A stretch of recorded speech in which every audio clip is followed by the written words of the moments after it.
So, I will be giving a short presentation on joining of aluminium to glass fiber reinforced polymer composite via conventional friction stir welding.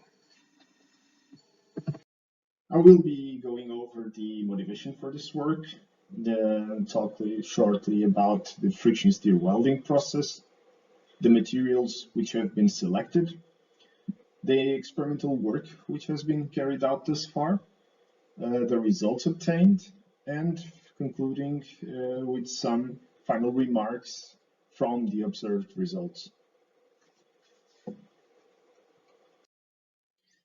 Currently, the joining of dissimilar materials is a very hot topic. Several industries are keen on integrating more and more less conventional materials into their products. In particular, the transportation sector is currently changing and even redefining itself. New designs and multi-material structures are bringing advantages, but also pose engineering challenges regarding how to join these dissimilar materials with less conventional technologies without compromising those very same advantages. Now, the friction stir welding process is a friction-based solid-state joining technology. It uses a non-consumable tool to mix or stir softened materials together.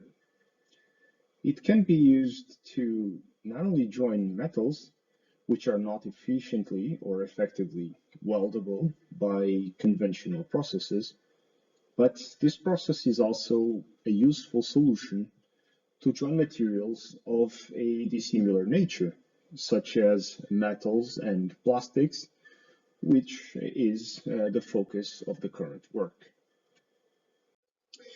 The materials investigated in the current work were selected due to their usage and potential applications in the transportation sector. A resin composite of PP, high-impact PS, and 20% short glass fiber constitutes the non-metallic component to be joined with 6082 T6 aluminum alloy. One of the most significant differences to the process between these two materials is the thermal conductivity. The composite having about 700 times less conductivity than the metal, which greatly affects how the two materials respond to the used process parameters, as we will see further on. The experimental setup consisted on using an FSW equipment with a mechanically fastened clamping system, where the composite and aluminum plates were placed in an overlapping configuration, as seen in the schematic representation, and the joining was performed on this overlapped area of the two materials. The placement of the composite on the advancing side of the process, where the tool rotation has the same direction as that of the joining process, resulted from initial trials. The comparison of having the composite either on the advancing side or the retreating side can be seen here. It was clear that the advancing side resulted in more advantageous mechanical interlocking under load, given the shape of the profile of aluminium that was inserted into the polymer. A modular FSW tool was used, fitted with a cylindrical thread probe with a free length of 0.1 millimeters greater than the thickness of the 2 millimeter aluminum plates.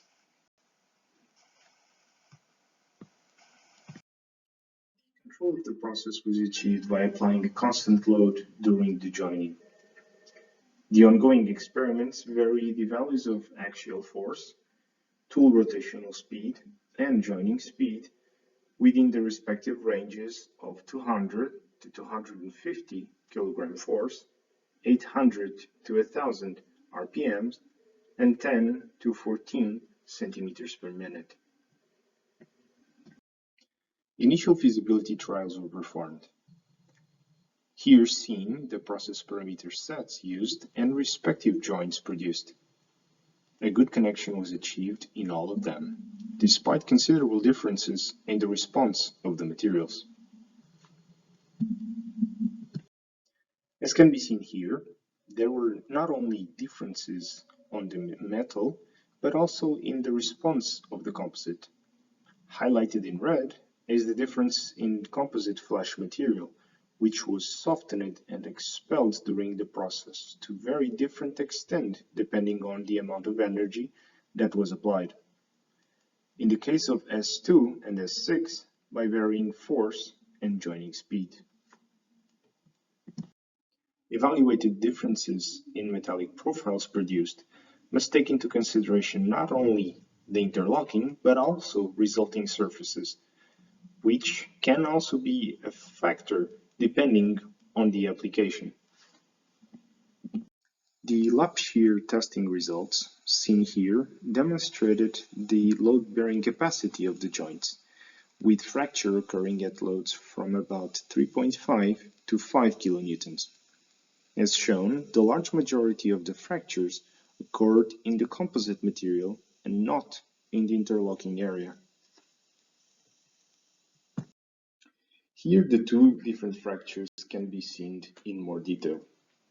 One of the specimens taken from the S2 joint fractured in the interlocking area through both the aluminium and the composite.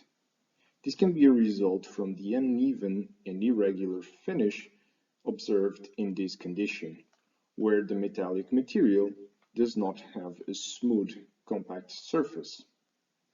This is not the case for the S6 specimens, which all failed through the polymeric material, given a more compact and smoother metallic profile in the interlocking area.